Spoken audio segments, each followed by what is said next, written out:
The last thing she said before walking away was so quiet that I almost convinced myself I had imagined it. "Only if you ask me." Then she smiled, turned toward the sunlit street, and disappeared into the afternoon crowd, leaving me standing beside a little flower shop with a joke stuck in my throat and a heart suddenly pounding, like I had just realized I was about to lose something I had never admitted I wanted. I had spent years believing she would always be there, always laughing at my terrible jokes, always saving me a seat, always answering my calls. I thought some people were simply permanent. I was wrong. Before we continue, if you believe kindness, second chances, and the quiet love between ordinary people can change a life, please take a moment to like this video, share it with someone who needs a little hope today, and subscribe to Stories of Kindness. Your support helps these emotional stories reach people who may need to hear them. Her name was Mara Ellison, and she had the kind of presence that people noticed only after she had left the room. She was 31, with warm brown eyes, dark, wavy hair usually tied loosely behind her head, and a habit of remembering small things nobody else remembered. She knew how I took my coffee, which songs made me quiet, and that I hated being asked whether I was happy because I never knew how to answer. We had met 8 years, earlier at a community library where she worked during the day and I was helping repair old shelves after work. I was 33 then, convinced that love was something people found after they had their lives completely figured out. Mara never believed that. She used to say that nobody ever became ready for love. They simply became brave enough to risk it. We became friends slowly, almost accidentally. She would leave a pastry beside my coffee when she noticed I had skipped breakfast. I would repair things in her apartment without being asked because the loose cabinet door annoyed me every time I visited. We celebrated birthdays together, helped each other through bad days, and became the people each other called when life became too heavy. But somewhere along the way, friendship became something deeper, something neither of us dared to name. I was afraid of ruining what we had. Mara, I later learned, was afraid that I would never see her as anything more than the safest person in my life. That afternoon, we had been sitting outside a small cafe, watching people hurry along the sidewalk under the bright summer sun. Mara had just told me that another man had asked her out. She laughed when she explained that it was nothing serious, but there was something different in her voice. I tried to make the moment lighter because that was what I always did when feelings became uncomfortable. I smiled and told her that at this rate she would never get married. I meant it as a joke. She looked at me for several seconds, and the laughter disappeared from her face. Then she leaned closer and whispered those 6 words that changed everything. "Only if you ask me." Before I could respond, she stood, picked up her bag, and walked away. For several minutes, I remained frozen. The street was noisy, cars passed, people laughed, a bicycle bell rang somewhere behind me, but all I could hear was her voice. "Only if you ask me." I called her that evening. She did not answer. I sent a message. Nothing. I called again the next morning. Still nothing. For the first time in 8 years, Mara had chosen not to be there for me, and the emptiness frightened me more than I wanted to admit. I went to the library hoping to find her, but her co-worker told me she had taken a few days off. I asked why. The woman simply said Mara needed time. That night, I walked through my apartment and suddenly saw her everywhere. A little ceramic mug she had given me. A book she had recommended and written a note inside. A photograph from a rainy weekend when we had gotten lost driving through the countryside. A scarf she had forgotten years earlier and never asked for back. I realized that I had spent years calling these things memories when they were actually pieces of a life we had quietly built together. I sat on the edge of my bed and finally admitted the truth I had been avoiding. I loved her. Not like a friend. Not like a sister. not like someone who happened to understand me better than anyone else. I loved her as the woman I wanted beside me when life became difficult, when mornings were ordinary, when parents grew older, when celebrations ended, and when there was nothing left to say. The next morning, I drove to the little town where Mara had grown up. I remembered her telling me about her grandmother's old house, the garden where she used to read, and the wooden bench beneath an enormous maple tree. I found her there just before sunset. She was sitting alone, looking through an old box of photographs. When she saw me, she did not smile. I walked toward her slowly and apologized for the joke. She told me the joke was not what hurt.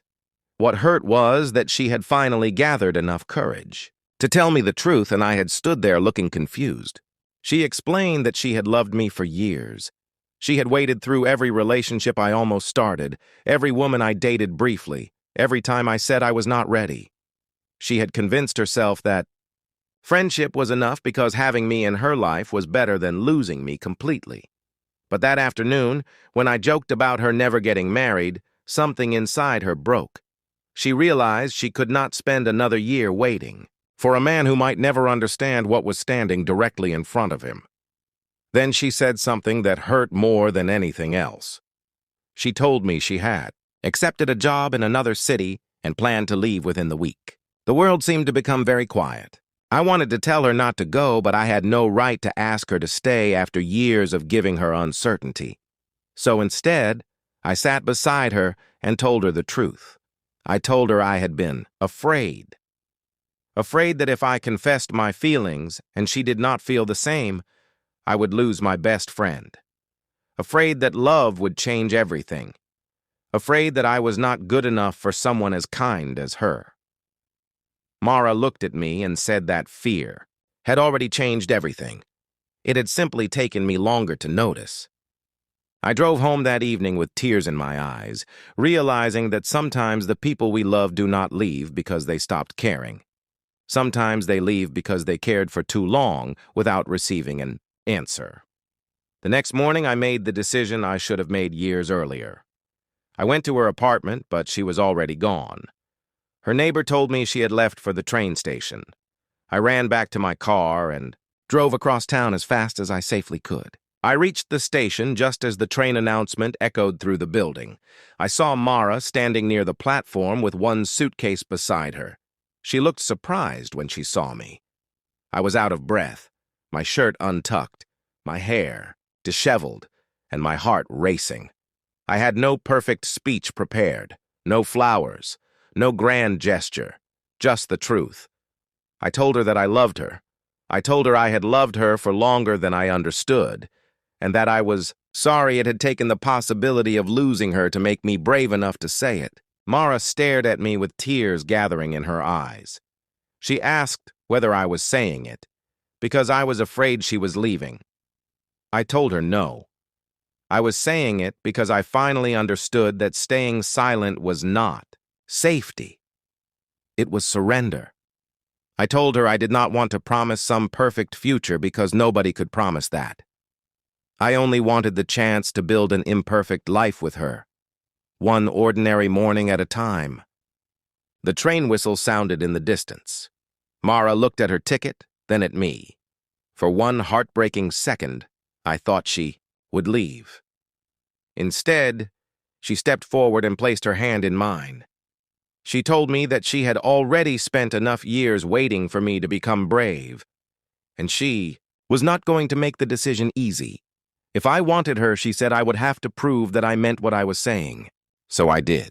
Not with expensive gifts or dramatic promises, but with consistency. I showed up, I listened. I learned how to apologize without defending myself.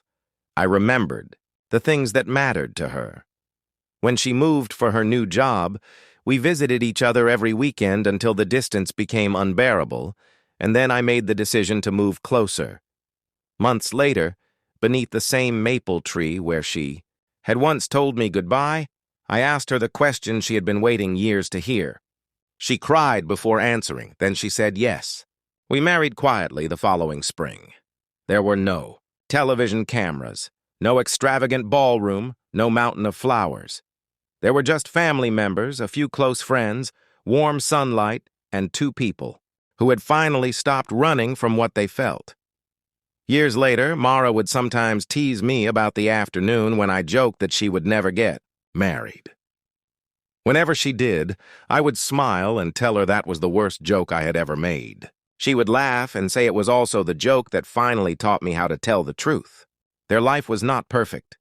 They argued about money, disagreed about where to travel, worried about aging parents, and sometimes sat silently after difficult days. But they learned that love was not proven by never struggling. It was proven by choosing each other again after the struggle. And every morning, when sunlight entered their kitchen, I would look across the table at the woman I had nearly lost, and remember how close I had come to letting fear steal the best thing that ever happened to me. Sometimes the person standing beside you is not waiting for a grand gesture. They are waiting for you to notice them. Sometimes a joke hides a question. Sometimes silence is actually a goodbye. And sometimes, when someone whispers, "Only if you ask me," life is giving you one final chance to be brave. If this story touched your heart, please like the video, share it with someone who believes that love deserves courage, and subscribe to Stories of Kindness for more stories about kindness, second chances, and the moments that change ordinary lives. And before the story ends, comment, "I will be brave," if you believe we should never let fear stop us from telling someone how much they truly mean to us. Because sometimes, the greatest tragedy is not losing someone you love. It is discovering too late that they were waiting for you to ask them to stay.